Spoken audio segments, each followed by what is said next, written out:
I'm your host for this evening, Beth Webb.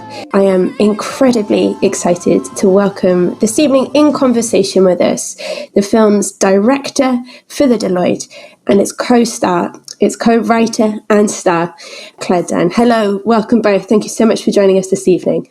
Thanks. Thank you. Pleasure to be here. So I'll start off with a few questions, and as I say, please do send in questions that you would like me to relay now. I would love to start with a question for yourself, Claire. Now, I understand that this film began in a very personal place for you, and I would like you, if you could, to describe to me how this idea first came to you. I was living in New York at the time, and basically I was auditioning in pilot season, and a dear friend of mine who is a single mother with 3 children called me and said, "Oh my God, I have to declare myself homeless." And basically she was given very short notice to move house, and there was nowhere to move to. There was a raging housing crisis in Dublin.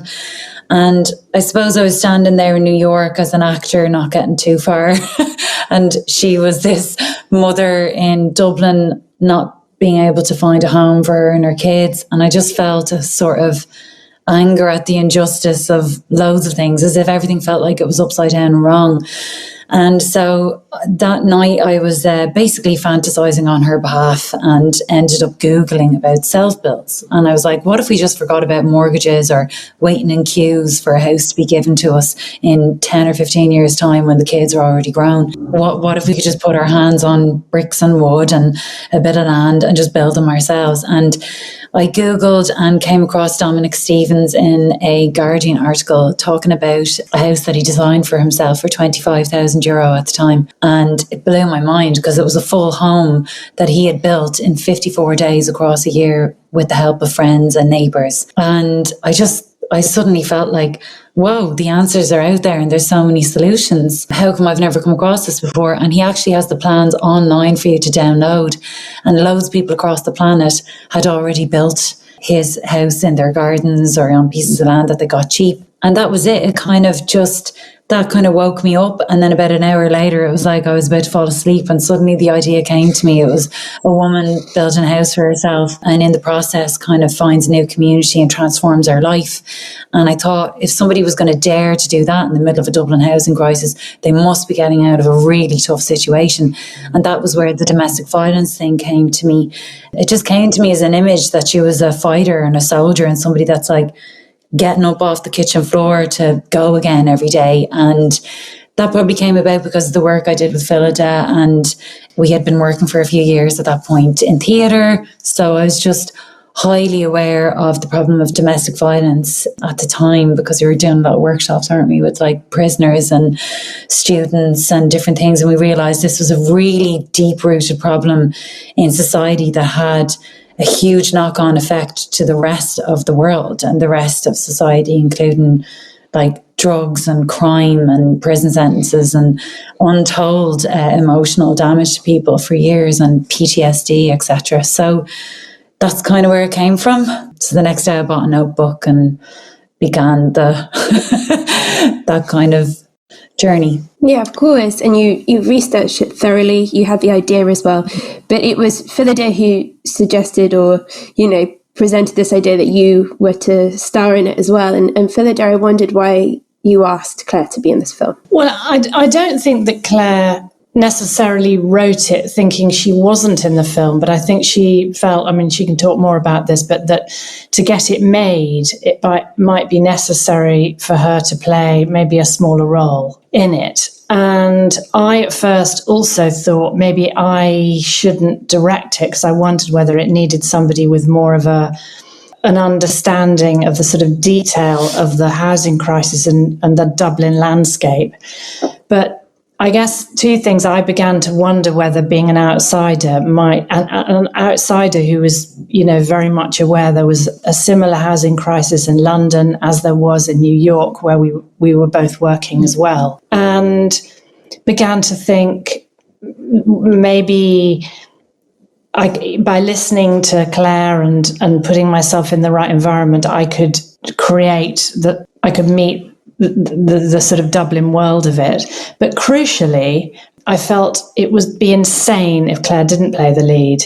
We'd been working together for several years in the theatre. I knew she was an astonishing, unique talent who had hardly had any exposure on screen. And I just felt like I'm possessed with, I was passionate about the screenplay, but I also felt passionate about somehow getting her out there in front of an audience. Yeah, absolutely. Thanks. And what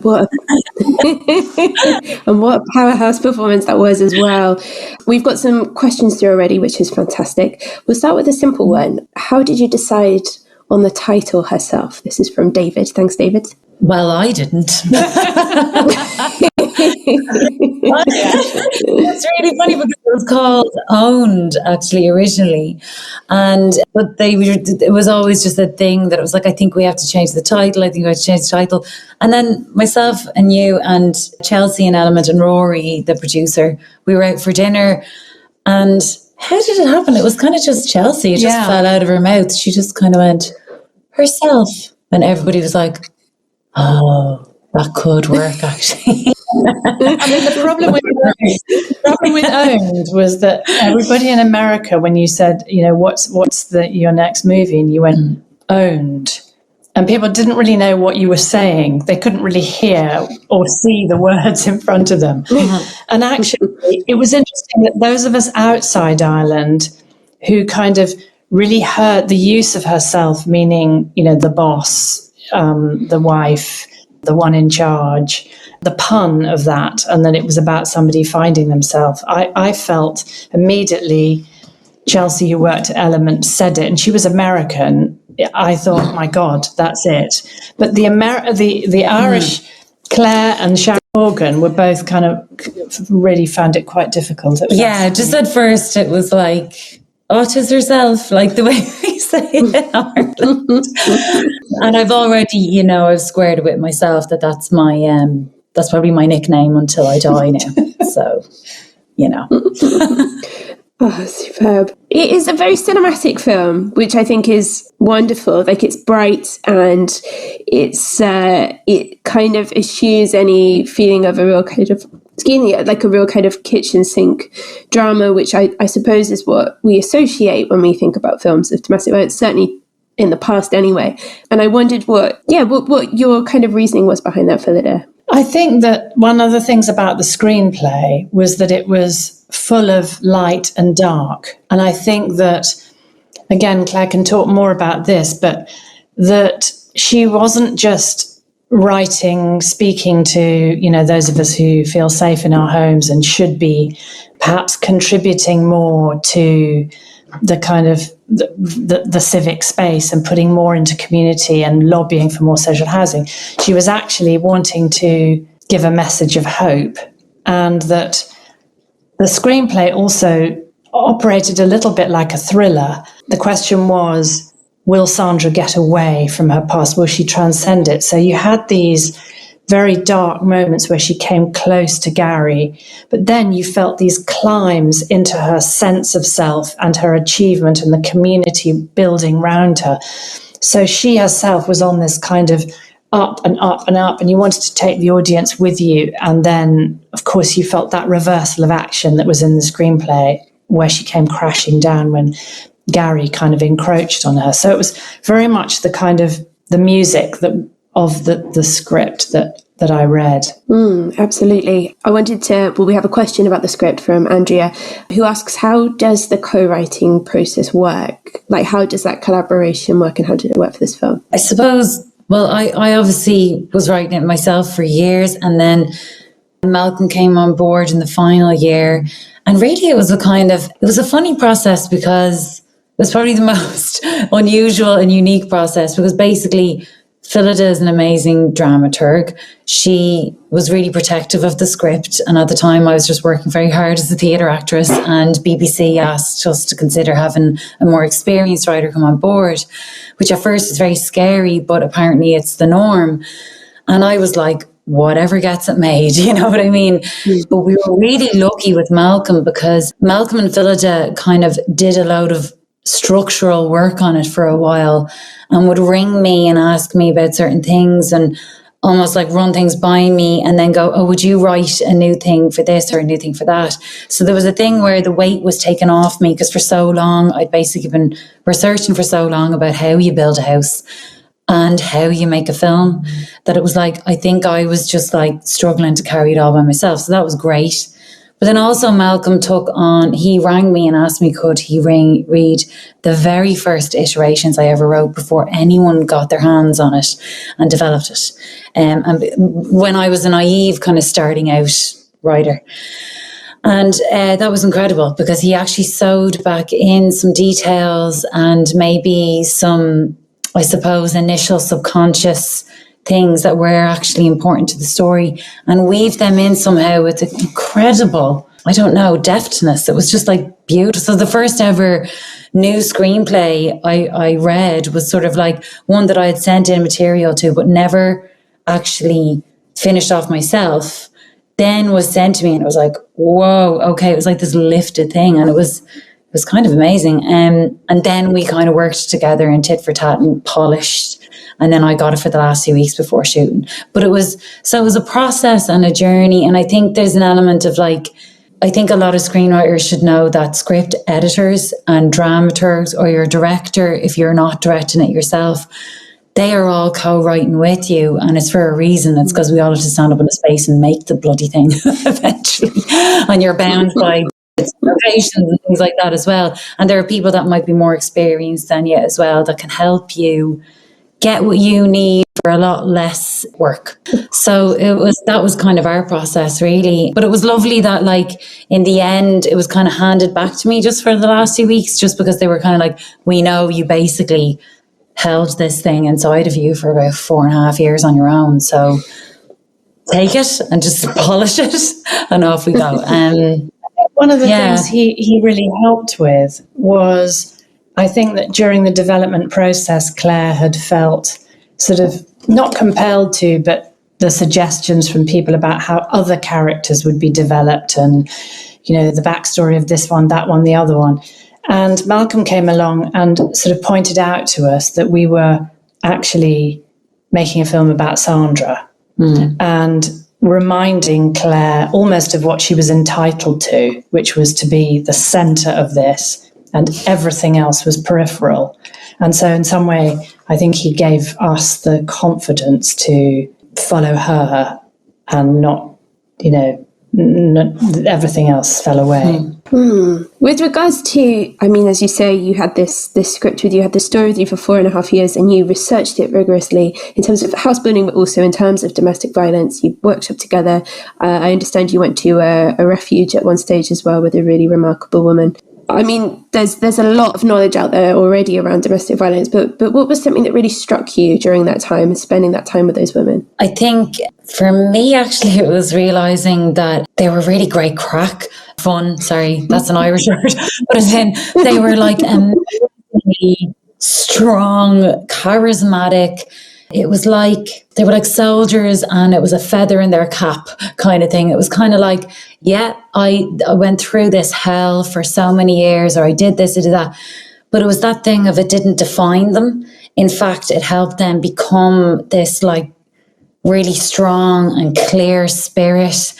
And they had a generosity about them as well that I think can only come from things like that, where you've maybe had to engage on a journey where you did have to suffer a bit, but find the light again and transform yourself and become the next version of yourself. And I always came away just realizing how they were not victims. Like, they were just not victims. And that when they were telling me about their stories, I really remember specifically, because actually the injury of Sandra's hand was inspired particularly by one woman's story. And I remember her telling me the story of that injury and how she told it. And it was literally like listening to a guy coming back from a war front and going, and then it was like this, and then it was like this, and then he was on top of me, and it was like, you know, and it was sort of like a thriller. It was like a story of battle on a war front.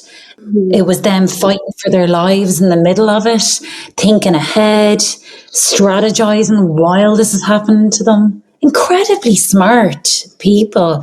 And also thinking of the children, where are they going to go? Who are they going to run to? It's like these are not victims. These are people that are literally surviving every day and strategizing how to do it. And they sometimes don't have an option but to stay there for a while. And I also really learned that, like, the moment they decide to leave is the most dangerous. And they know that instinctively. And that's why it takes so long to figure out how and when to make your move. That's what I learned. I was like, just, they're not victims. And they do get a lot of people do get to the other side of it and have an incredible life after that. There's a lot to carry into a performance. And then you've also got the additional physicality, you've got the building, you've got the structure, you've got the vim that comes with that as well, where you balance vulnerability with this real drive. And this coincides, there's a question that's been sent in, which is, how did you prepare for this role? Which is a simple question, but it really is such a complex role. I'd love to know more about your process. I suppose because I wrote her, that helped, that I definitely knew who it was.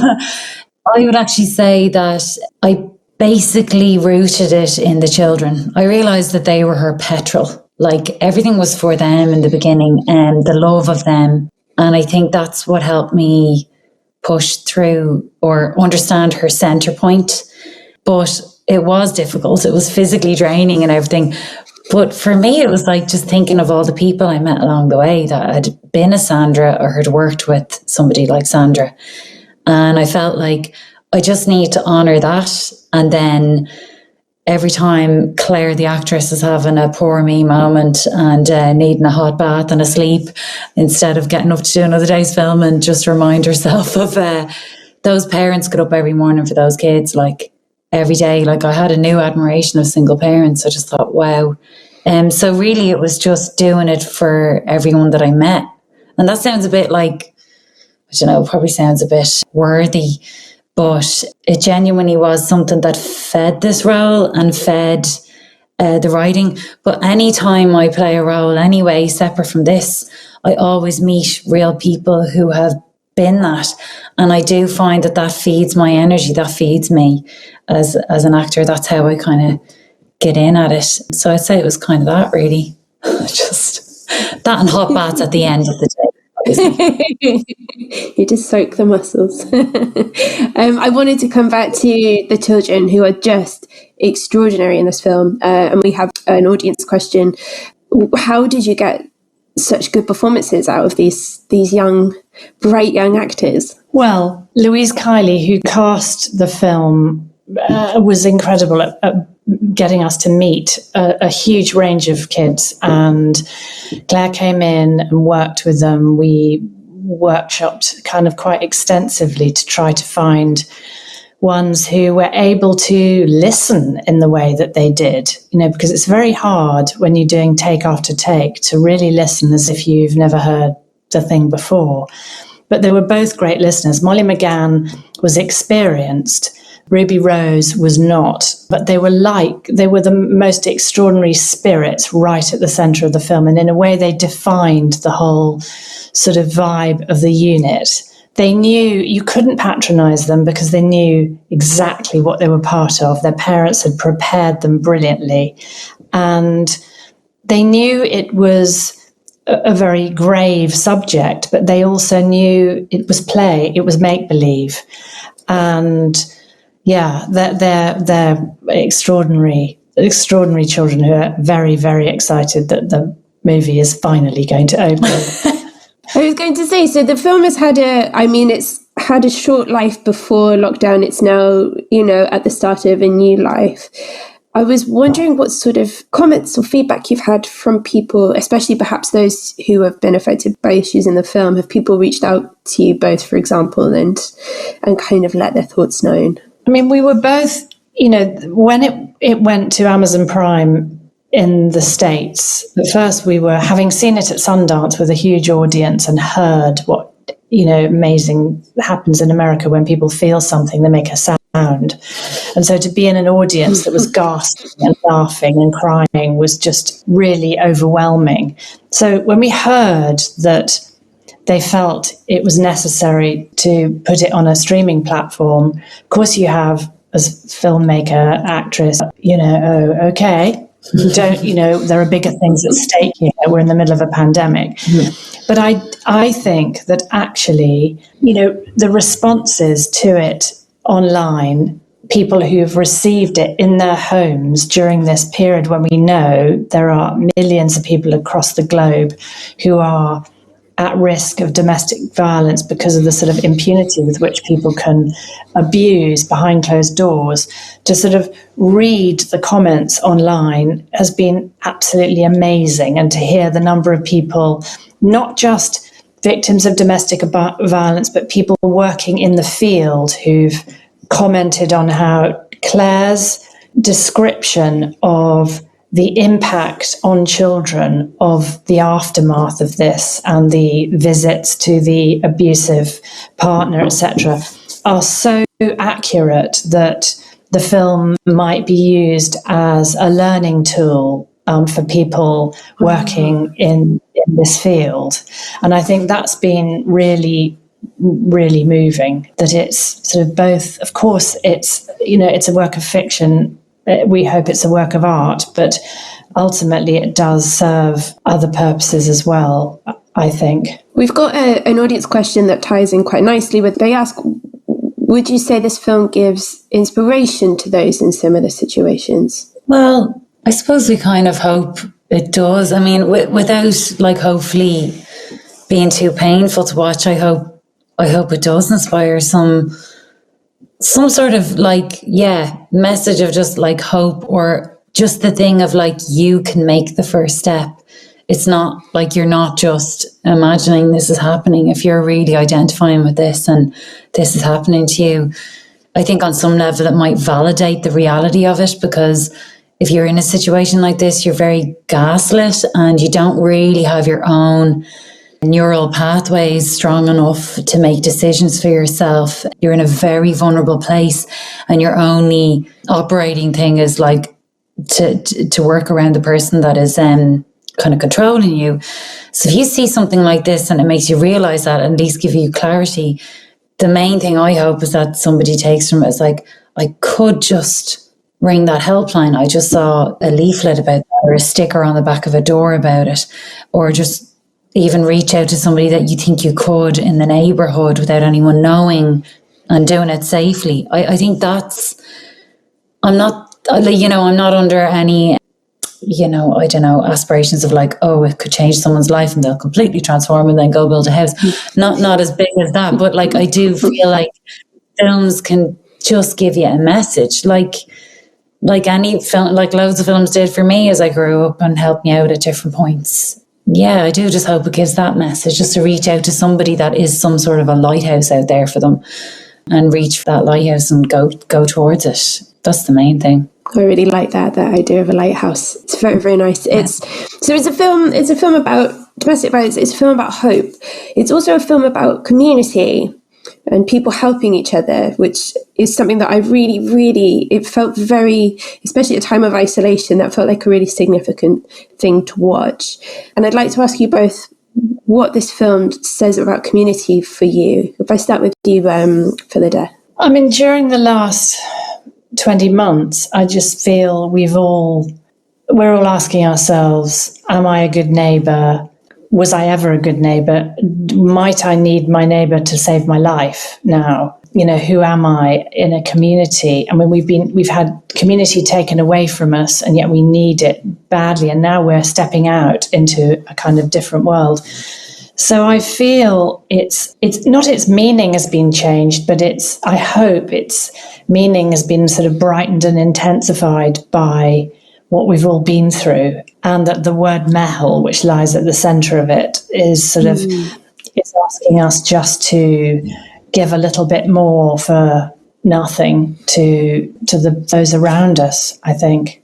Do you want both of us to answer that? I can't remember. I mean, if you had any extra thoughts, it was a beautiful answer. So we can press on, because we've had a great audience question, and I can't, in good faith, let this Q&A go by without asking about the music, which was so integral to this, and also light and fun and empowering at times as well. So, who was behind choosing the music? What was the process? And I imagine in terms of some of the pop music that had to be kind of earned and negotiated, what was that process like as well?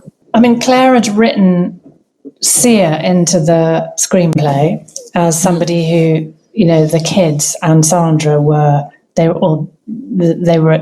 loving that track. Originally, we started sort of temping maybe a much more, perhaps a score that you might anticipate being underscoring a Celtic film about this subject, sort of Celtic and maybe mournful and ominous.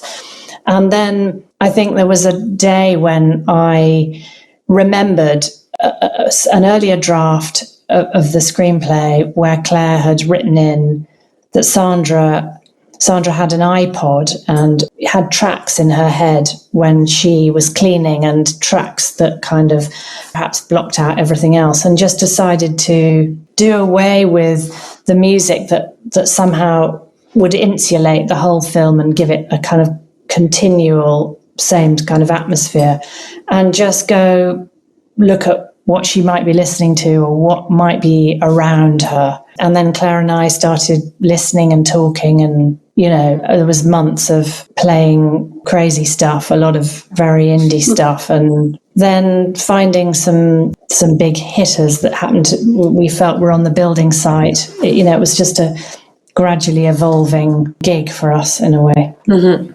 Pretty much, that's it. We were lucky to get who we got, but also it was great to use lots of stuff that would actually be on the radio in Dublin and have local artists and stuff in it. That became really like an obvious choice then. I was like, oh yeah, we should do that because that's what would be on. So it was just using the locality of where they were, the radio that's on, and then taking it from there, but then also having beautiful composition as well. Yeah, so it was kind of a mix in the end. Fantastic. Another audience question. Hayley has asked if you could please say your favourite scene from the film. Oh, God. That's really hard. Jesus. I think actually, sorry, I'm just trying to... That's very hard now. I would say, actually, one of my favourites is just the montage of building. I just think it's like such a buzz. And I still remember being on set when we were doing our lift in the barn, raising the barn moment. And I remember then just going, this would be so good for somebody like Sandra. Like, it just made me think, like, yeah, like, and the kids are there. But then probably also, what else is good? There's so many good ones. I'm also a massive Tina Keller fan, so I just loved that day that I got to be in bed while she spoke, and I just got to witness her do it. It was great. I think some of the scenes with Sandra and the kids, maybe the scene on the beach where they're listening to her describe about the house, and I think those are some of the... St. Bridget, come on. Ruby Rose's St. Bridget story, brilliant crack. I loved that. All the ones where I get to lie down, if you know, this is what I'm saying. Where I lie down and somebody else acts, great. That's me. That's amazing. Along those lines, Gemma has asked, how did you decide on how the film would end? Oh yeah, we kind of came to that together, really, didn't we? Because you can go through the versions where it's almost a bit cheesy and everyone's there at the end and they're already halfway through building the next house, or maybe it's a few months later and they're all just going for a walk and they're mates or something. Like, I did so many different versions.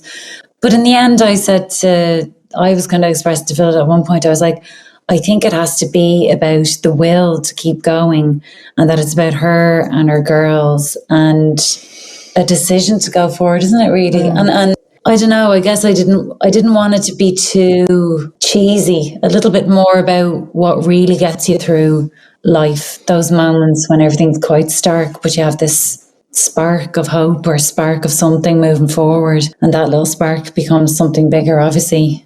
I just felt that it had to be about her and her girls again, just starting again. And absolutely, I think that was it, really, wasn't it? Definitely. I mean, we've seen that end where suddenly Peggy picks up a spade and comes and starts digging, and then all the neighbours come and join. We just really didn't want to do that. Yeah. We've had a question I hadn't thought of actually from Gina, who's asked, is there a story behind the code word Black Widow?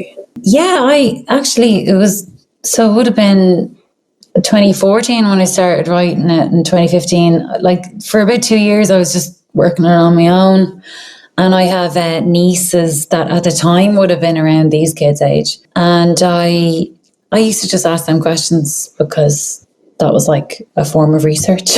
And I asked my little niece Lucy, I was like, so what do you like watching? You know, I basically asked her, do you have any female superheroes or anyone that you just love? And she was like, Black Widow, straight away. So I stuck it in the script. And at first, nobody really got it or knew what it meant as the code word. But I fought to keep it. And now it's ironic that Black Widow's out in the cinema. It was a real sign to me that people were not aware of like female superheroes as much as the male at the time. Like, I really feel like it's happened since 2014, 15. Like, things have kind of shifted forward, which is great. So that's where it came from. My little niece Lucy. Yeah. That's wonderful. So each film that you work on, each film that you direct or star in, it means something to you in a body of work, but also as a personal experience. And I guess now that you've had a little bit of time, perhaps more than intended, between making the film and now coming out and promoting it, what is your relationship like with your film today? If I start with you, Phillida. Well, I'd wanted to do a low-budget film for a long time. I'd wanted to make the work I was doing in the theatre just sort of seamlessly live alongside work on screen. And finally, I got to do it with friends who I love very much, who I admire so much. And so I feel and, wanted very much Claire's writing and acting talent to be seen on the screen. And I feel it's an important issue. I feel really proud of it. Just hope that it speaks to people and that they are able to come back, to the movie theatres to see it. Amazing. Yeah. And yourself, Claire, like, how's your relationship? I mean, yours has been slightly more extensive, but yeah. Yeah. I basically, when I finished shooting, even before I ever saw an edit, I felt like my soul was resting. Like, it was like I did it. As in, for me, it was like I could probably die happy now because I've acted in a film, but I also wrote it. And since I was since I was a kid, I not only was just like absolutely in love with going to the cinema and theatre and loved stories and all that kind of thing, I actually also just loved what they could do. Because like, I still remember a moment in time when I was in a cinema with my granny and my dad when the Magdalene Sisters came out. And there was this magical moment at the end of the film, like nobody in the cinema spoke and everybody stood up silently and walked out as if it was like we're holding a moment's silence for all those women and children that suffered for so long. And it was like this move forward in consciousness happened in the country just from that film. And I'm not saying this film's like that, but what I'm saying is like I dared to actually just try and go and make a film, and I'd made it about something that I care about and hope other people get something from it. So for me, it's like it has so much meaning, even though it's like it had a bit of a delayed release. That doesn't bother me at all. I just feel like I definitely feel like I've done something that I can rest easy now. You know what I mean? Honestly, that's honestly how I felt about it, because there was something magical about even starting that journey and not knowing even how to begin and being so naive in the beginning. To actually have done it is the main thing, and the journey of it. I'm just immensely grateful for it, and yeah, just glad I got there. I mean, you've spoken about this idea of moving forward, and I know that this is, as you say, you've put your soul to rest here, but how are you going to use this experience moving forward in your careers? How are you going to do? What are you going to do? I think we're going to try and, I'm going to try and make more low budget films, in this spirit. Definitely. That's my mission. And I'd love to just, try and write more stories that have like as much meaning. Well, maybe not as much as this one, but like, it's just like keep writing and keep acting. And I'm even going to try and do a little bit of directing to see if I can work in that way. That's the main thing. Yeah. And tell stories that you actually go, oh yeah, I actually like this. And I think it does something fairly positive, even when looking at dark stuff. Like, that's my main thing. Oh, superb. Well, I'm so excited to see where you both go from here. I'm excited that people are going to be able to go out and see this on a big screen. So thank you so much. Thank you to our audience for sending in such wonderful questions, insightful questions. Please do tell people about this film. There is a website, herself.film, which will tell you where you can go and watch this. These two wonderful women will be doing other Q&As and events around the release. So please do keep an eye out and tell other people to go and watch this film. And